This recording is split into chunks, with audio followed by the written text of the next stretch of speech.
Yesu asifiwe. Bwana Yesu asifiwe.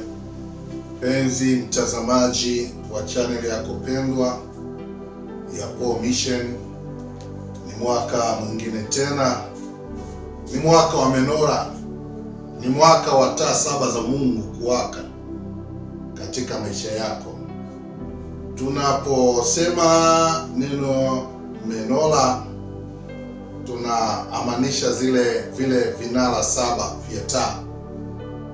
Unaweza ukaviona kwa namna moja au nyingine kwa kupitia kile kitabu cha Isaya 11, ukianzia ule mstari wa kwanza na kuendelea. Unaona maandiko au neno la Bwana linasema, basi litazaliwa chipukizi katika shina la Yese, na tawi litakalozaliwa litazaa sana. Na hapo utaanza kuziona roho saba za Mungu, na ndizo kwa namna moja au nyingine tunaziita kwamba ni taa.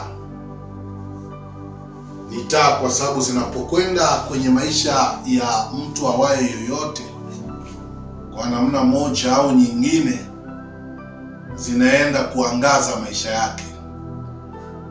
Maisha ya mtu kwa kiwango kikubwa mno sana yanategemea nuru au mwangaza ambao kwa namna moja au nyingine utaanza kuangazia katika kila hatua ambayo mtu anaiendea. Ndio maana tukasema mwaka 2026 ni mwaka wa menora, ni mwaka wa mafanikio, ni mwaka wa kuinuliwa, ni mwaka wa kuinuka, ni mwaka wa kuangaza. Kama Isaya 60 inavyosema, inuka uangaze kwa kuwa nuru yako imekujilia.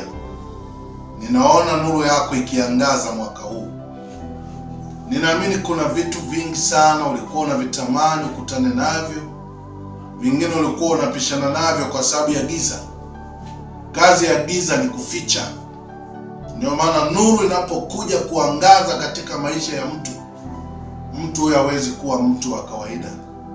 Kwa hiyo ni maombi yangu kwa Mungu wangu mwaka huu uweze kuangaza kuliko kupita kawaida. Vile vilivyofichwa mwaka jana vionekane mwaka huu. Vile ambavyo ulikuwa huna uwezo wa kuviona uweze kuviona. Maana Mungu amekusudia. Kuna mahali Mungu anatamani akupeleke, na hawezi kukupeleka kama ufahamu wako kuangaziwa. Shida kubwa ya watoto wengi wa Mungu, wanashindwa kukutana na ahadi zao kutoka kwa Mungu. Kwa nini? Kwa sababu ya kile kificho cha neno la Mungu.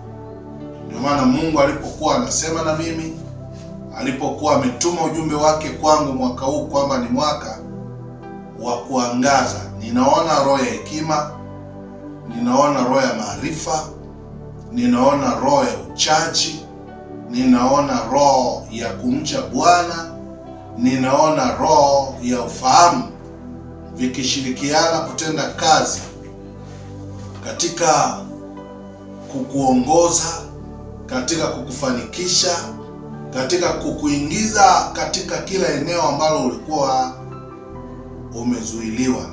Mwaka wa menora ni mwaka wa mafanikio makubwa sana kwako, maana Mungu anautawala huu ulimwengu kwa kupitia roho zake saba. Na ndio maana utaona kwamba hakuna aliyetembea na zile roho saba za Mungu na akawa mtu wa kawaida. Tofauti ya Yesu na binadamu mwingine awaye yoyote ilikuwa ni kwenye ule utendaji kazi wa roho saba katika maisha yake. Mbingu zilipofunguka wakati anabatizwa, tunaona roho wa Mungu alishuka kwa kiwiliwili, na baada ya kushuka akabadili maisha ya Yesu kwa kiwango kikubwa mno. Na alishuka, ninaamini lile neno kushuka maana yake ni nini? Maana yake ni kwamba alienda kuruhusu ule utendaji kazi wa roho saba za Mungu kuanza kutenda kazi katika maisha yake. Mungu wa amani, Mungu wa mafanikio, Mungu wa furaha, mwaka huu hata kuacha ushindwe tena.